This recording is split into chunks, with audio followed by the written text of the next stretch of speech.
Olá, Startupper! Nós vamos falar agora sobre Business and Management. Tudo aquilo que você viu nesses últimos 2 semestres, para aqueles que estão me acompanhando presencialmente em sala de aula, em alguns cursos, para podermos desvendar aquilo que realmente interessa para que aumente a tua competitividade de mercado. Uma das coisas que nós temos visto muito importante tem sido a questão dos países por aí pelo globo que estão produzindo diversos produtos, são vários fornecedores que estão mandando produtos, matéria-prima, ou seja, dezenas de coisas para serem compradas e consumidas que competem com as nossas empresas locais. Acredito que um dos teus desafios a respeito de competitividade é como gerenciar melhor as empresas que você está presente, ou seja, como executivo, como gestor, ou a empresa que você está montando e possa ser mais competitiva dos produtos que estão vindo lá fora, como nós temos visto China, Índia, Paquistão, Sri Lanka e dezenas e dezenas de outros países que estão competindo com empresas locais. Então uma coisa que eu te garanto, nós estamos aqui para fazer a diferença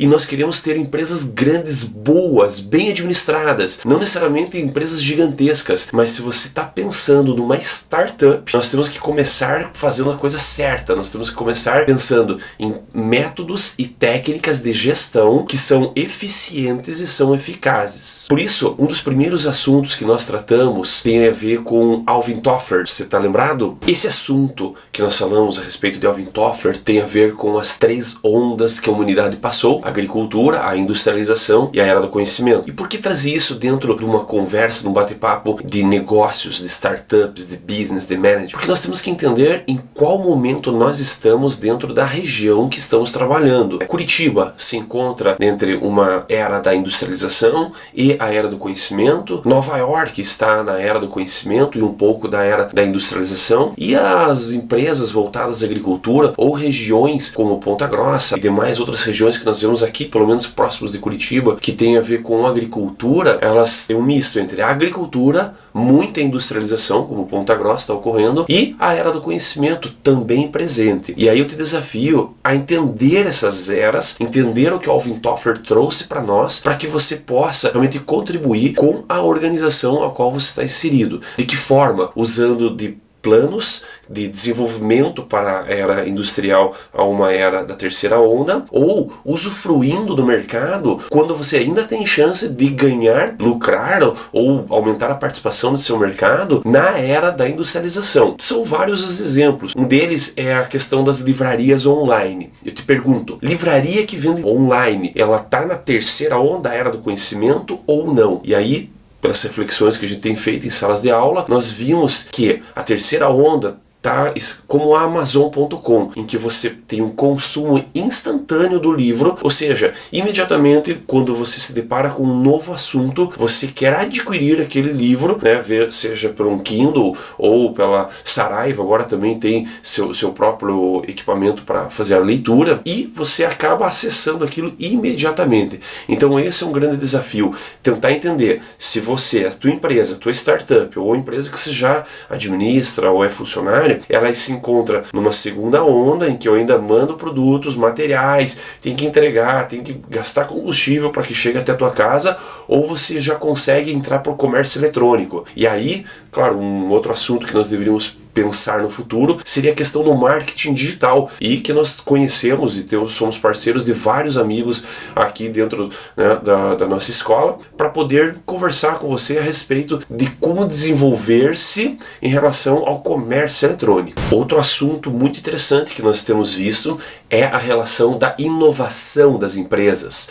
Eu te pergunto, o que aconteceu com a Olivetti, as tradicionais máquinas de escrever Olivetti, lembra? Hoje, se você entrar no site italiano, você vai ver que ela se tornou a Olivetti digital e oferece máquinas como processadores eletrônicos para supermercado, leitores óticos, leitores scanners e até mesmo tablets. O famoso tablet da Olivetti é o Olipad. E eles se adequaram depois de ter perdido todo o mercado, readequaram a sua empresa e aí tiveram que entrar num novo mercado. Outro exemplo que eu costumo falar muito sobre a Kodak. Tanto que o apelido do mercado corporativo da Kodak, se lembra qual que é? Kodaksauro. De tão grande, tão imensa que ela acabou demorando para ingressar no mercado das câmeras digitais, por exemplo, uma das linhas de seus produtos, e acabou por ingressando isso lentamente e com isso angariou muito prejuízo de outras áreas, ou seja, até uns 2 ou 3 anos atrás ela anunciou que realmente não estava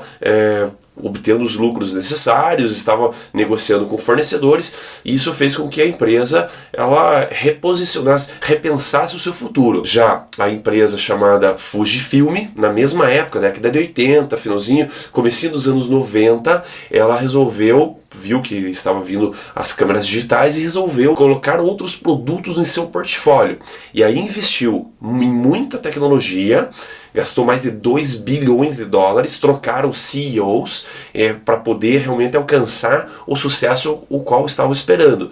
E hoje, se você for ver, em hospitais existem muitas máquinas Fuji, no próprio setor da fotografia também existem máquinas Fuji, e é isso que a gente começa a perceber, que uma empresa do passado acaba se renovando para o futuro. Outra coisa que é muito importante revermos é que nem todas as grandes corporações do mundo elas sobrevivem nesse mercado. E eu te desafio você entrar, pode dar um Google, na Fortune 500 de 1955, que foi quando fundaram a lista da Fortune 500 e pegaram as 500 maiores empresas dos Estados Unidos na época. Dessas empresas, mais de 80% desapareceram do mercado. Ou seja, ou foram compradas, ou realmente fecharam as portas. Ou desistiram, abandonaram, alguma coisa aconteceu que elas realmente não sobreviveram. E se você pensar que pouco mais de 10% se mantiveram e cresceram, isso significa que o futuro nos reserva que as empresas atuais elas podem desaparecer, ser compradas, ou seja, você tem que renovar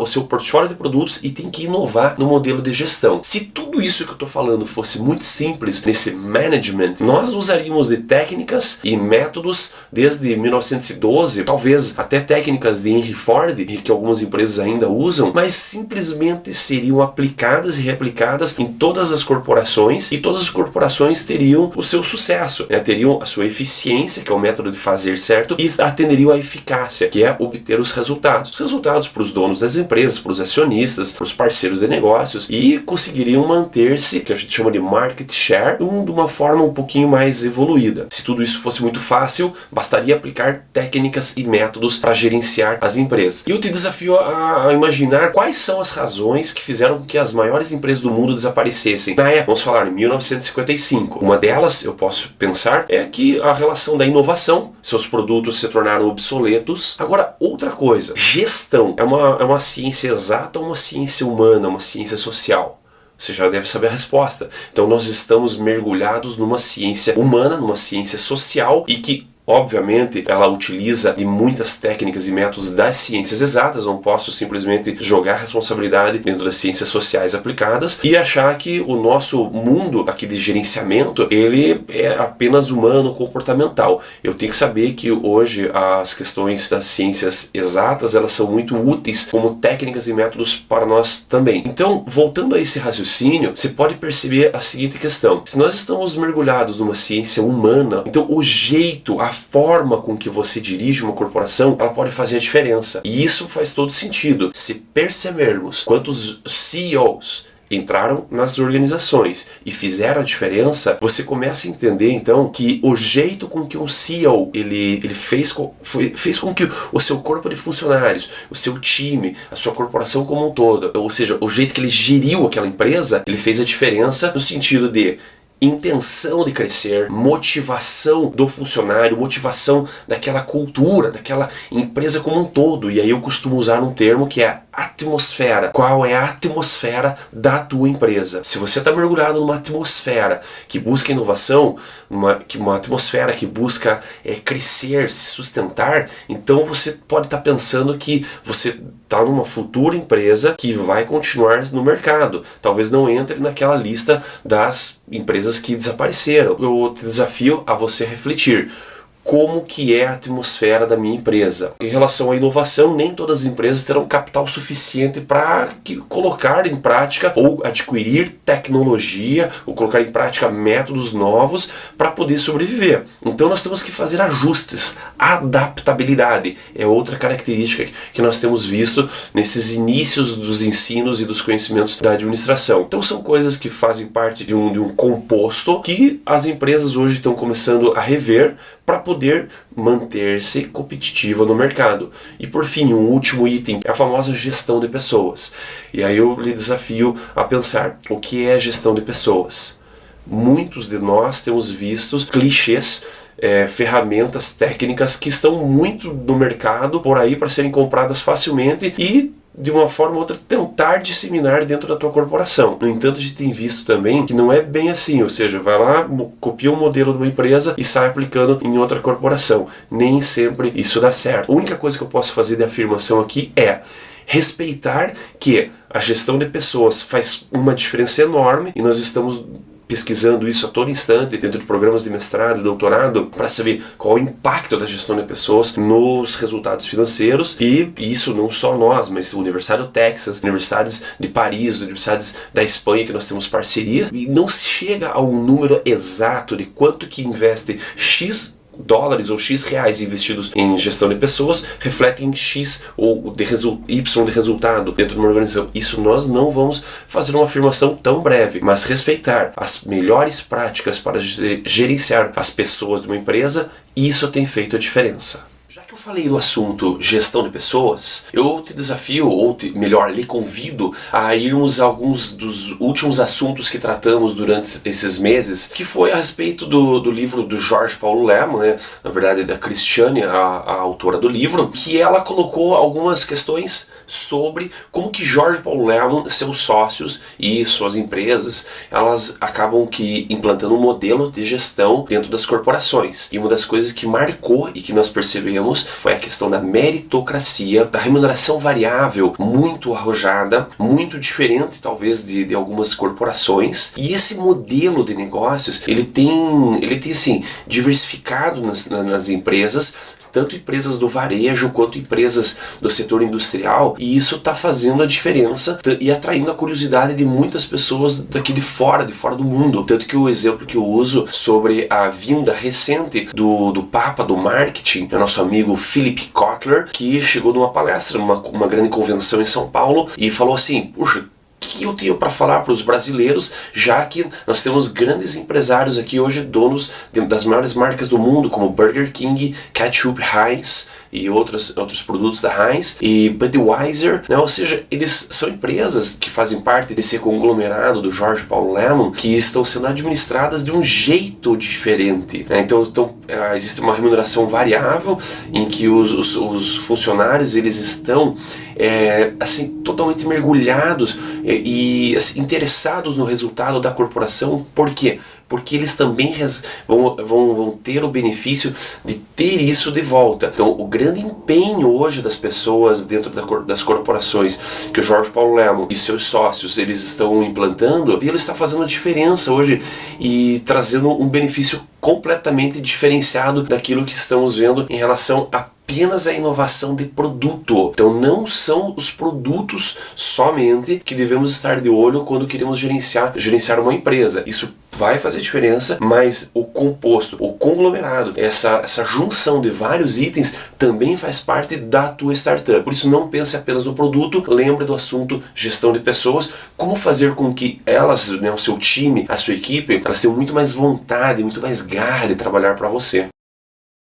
Além desses assuntos e Jorge Paulo Lemann e falando um pouquinho mais do Philip Kotler que teve aqui, nós não podemos esquecer de Peter Drucker. Peter Drucker, ele traz para mim algumas coisas muito marcantes, como descobrir seus pontos fortes. O que era, afinal de contas, essa questão de descobrir os seus pontos fortes? Uma das coisas que ele explica para nós, se você valorizar ou descobrir o seu ponto forte e torná-lo excelente, é muito mais vantajoso do que descobrir seu ponto fraco e tentar torná-lo um ponto mediano para forte e depois um ponto excelente. E aí comenta que várias corporações, organizações no mundo, vários startuppers também no mundo que acabaram conversando e tendo um contato com Drucker, acabou falando que nem todos conhecem seus pontos fortes. Algumas empresas medianas com resultados abaixo do esperado acabam tendo resultados devido ao jeito mediano do seu próprio líder. Então às vezes, novamente aquela história de que não é só o produto que é o diferencial. Às vezes tem empresas com com bons produtos localizados numa boa região em que tem um mercado que provavelmente aceitaria aquele produto, mas a forma com que a empresa é gerida faz com que ela perca fôlego e acabe por desaparecer com o tempo. Essa questão dos pontos fortes de Drucker traz atenção porque nós temos Beatles como pessoas que desenvolveram os seus pontos fortes na música, Tiger Woods no golfe, que também foi uma pessoa que se descobriu e, claro, ele teve apoio, instrução, conhecimento, e você começa a perceber, né? Um outro exemplo famoso, Bill Gates, na década de 70, ele tinha acesso dentro da escola dele, acesso a um mainframe, que são esses mega hipercomputadores caríssimos, 300, 500 mil dólares, $1 milhão, e na década de 70 ele tinha acesso a isso dentro da escola deles, e curiosamente ele começou a mexer, a fazer como se fosse uma monitoria dentro, né, lá do setor de informática da época, e quando ele chegou no tempo da faculdade, ele sabia muita coisa. Alguns falam, poxa, ele nasceu com talento, ele teve sorte, mas eu te pergunto, e se ele não tivesse tido contatos prematuros com essas questões? Se o Tiger Woods nunca tivesse treinado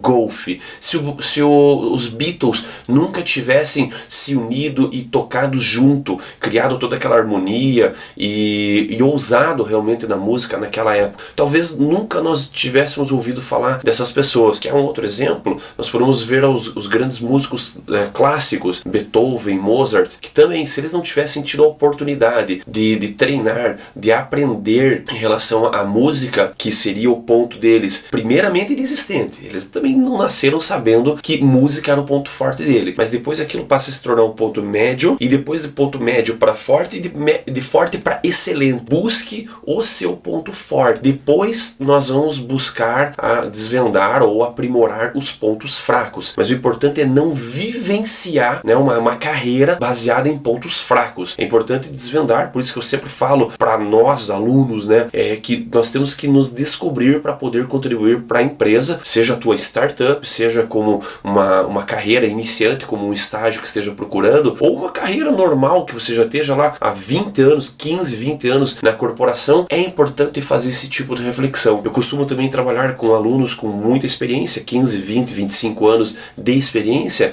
que muitas vezes voltam à academia para tentar entender quais são os seus reais pontos fortes. Ou seja, passaram uma carreira, 15, 20, 25 anos, trabalhando os seus pontos medianos para fortes, mas nem todos eles alcançaram os pontos de excelência. Tem um outro autor que também recomendo, Malcolm Gladwell, que fala sobre desvendar os seus pontos fortes, e ele tem um livro legal que chama-se Outliers, ou seja, quais são as pessoas fora da série dentro da estatística que nós estudamos, quem são as pessoas que realmente estão fora do padrão tradicional de resultados. E isso, voltando lá atrás, em alguns assuntos de gestão de pessoas, de talentos, faz a diferença quando a gente quer saber como que o meu executivo, funcionário, sócio, ou eu mesmo como um startupper, eu vou colocar a mão na massa e fazer com que minha empresa ela se torne muito melhor do que a do concorrente. Aliado a Peter Drucker, George Paulo Lehrman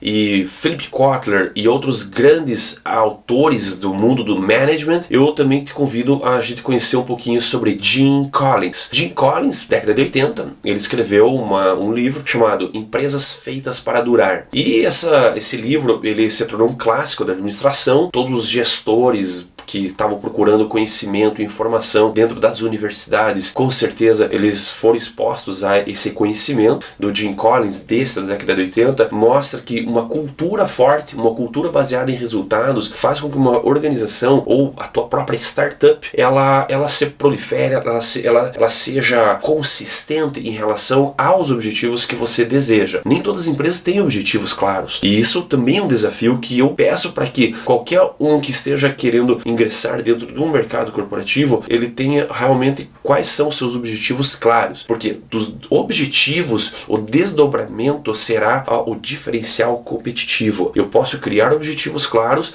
que às vezes eu consigo transformá-los em diferenciais competitivos que sejam difíceis de ser imitados. Então, voltando ao raciocínio do nosso amigo Jim Collins, a questão da cultura da organização vai fazer muito a diferença. E hoje em dia, depois de vários livros que ele lançou com outros também escritores e pesquisadores, tem um livro muito legal que fala de Good to Great, ou seja, novamente pontos fortes ditos na década de 60 lá por Peter Drucker. E ele volta a repetir, volta a fazer uma análise nas corporações para que ele entenda como que algumas corporações elas têm resultados muito acima da média do setor, ou seja, alguns setores estão lá com uma rentabilidade de 5, 6, 7% e algumas corporações 13, 15, 18%. Só que não são resultados que acontecem de um dia para o outro e desaparecem. São resultados longitudinais, são resultados perenes, duradouros. E é isso que a gente tenta verificar, como que nós podemos repetir esses resultados duradouros nas corporações e fazer com que esse modelo, essa técnica, esse jeito de dirigir uma empresa, ele possa fazer diferença no nosso dia a dia. Por isso que é importante nos apropriarmos de conhecimentos para que as nossas startups, elas comecem a crescer já de uma maneira técnica profissional. Aquele assunto lá da eficiência e eficácia, eu conheço alguns startuppers que falam de que eu busco a eficácia, a eficiência deixa um pouquinho de lado.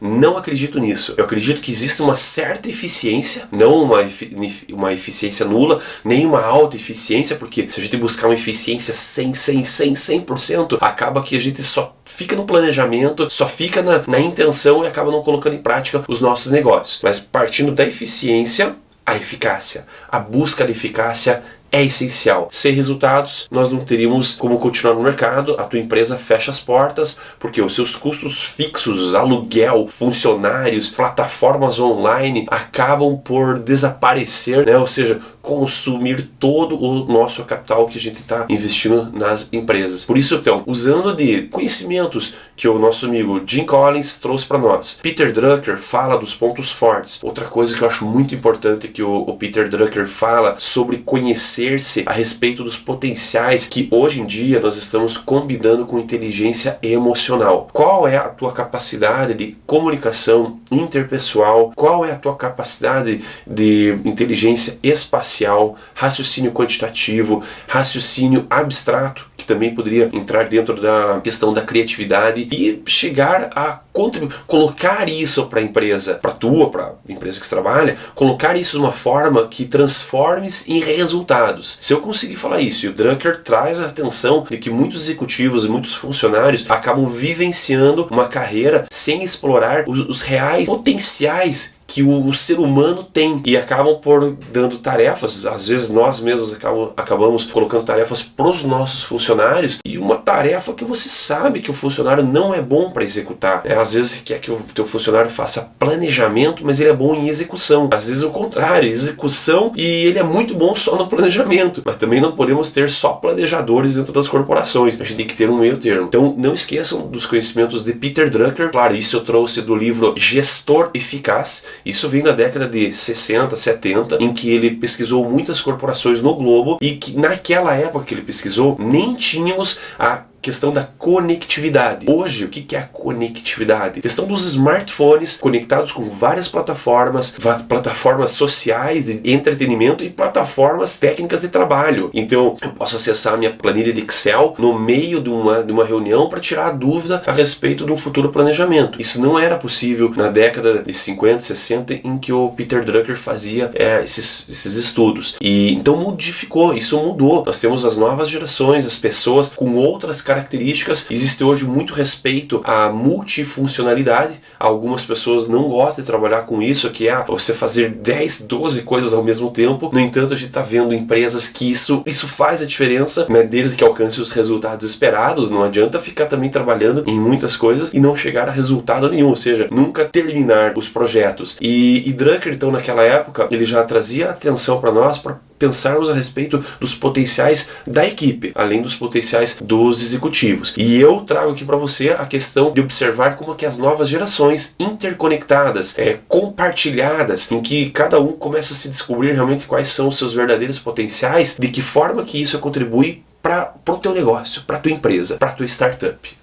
Uma última coisa que eu gostaria de deixar aqui também é a respeito dos novos modelos de negócios, como o caso do site Airbnb, que resolveu fazer, tem vários outros também, né? Mas esse site está se destacando mundialmente, ou seja, ele resolveu compartilhar lugares, o seu quarto, o seu apartamento, a sua casa, e isso está fazendo com que paralelamente concorra com as redes hoteleiras. E esse pensamento paralelo não é uma coisa tão nova assim. O próprio Kotler já lançou um livro Marketing, que seria o marketing paralelo, ou seja, são como que alguns produtos surgem e competem com outras indústrias que não tinham nada a ver. É o grande exemplo que eu digo da rede de aviação, quando os satélites começaram a se tornar mais aprimorados a ponto de fazer as videoconferências, e acabou perdendo uma fatia de mercado, as empresas de aviação, porque alguns executivos deixavam de viajar semanalmente porque podiam fazer videoconferência. Hoje isso é muito mais comum, né? A gente faz videoconferência pelo YouTube, Hangouts e, claro, aparelhos outros mais sofisticados. Tão sofisticados que hoje dá para fazer uma reunião muito tranquila, que eu pergunto e o meu colega de outro lugar no mundo também responde, e facilmente com visualização, porque é muito interessante eu perceber também sinais de que se você está prestando atenção ou está entendendo ou não tá, né? Mas voltando ao raciocínio dos novos modelos de negócios, essa questão outra coisa muito legal, Amazon.com, além de vender seu livro físico, de vender seu livro online, eles estão alugando livros. Você veja como essa questão está mudando e as empresas estão se renovando. Às vezes eu vou numa livraria física aqui na cidade de Curitiba e às vezes me deparo lá com dezenas de funcionários e eu fico pensando, puxa, como que isso vai estar daqui a 25 anos? Eu não acredito que o modelo vai permanecer físico. Nós temos que entender que vai ter que se renovar. As livrarias, como a Amazon já está fazendo, os livros online, os livros digitais, né? E o aluguel de livros, isso está fazendo muita diferença. Por fim, esses modelos novos que estão surgindo, eles não são modelos que estão sendo estudados para serem colocados no mercado. E aí, volto a conversar sobre Jim Collins. Jim Collins, ele tratou na década de 80 a relação do início modesto das startups. Nem todas elas começaram com os melhores produtos do mercado. Elas foram ajustando. Então, eu trago esse alerta para você que está planejando, está lá tentando chegar à perfeição do produto. Pense bem, senão daqui a pouco esse teu produto ele se torna obsoleto, ele acaba sendo substituído paralelamente por outro serviço, outra questão que está, né, às vezes a gente nem pode prever e você acaba ficando sem colocar a tua startup no ar. Então eu te convido a fazer a reflexão desses assuntos, desde Alvin Toffler, que nós falamos a respeito das ondas. Nem todo mundo quer ficar na terceira onda, a era do conhecimento.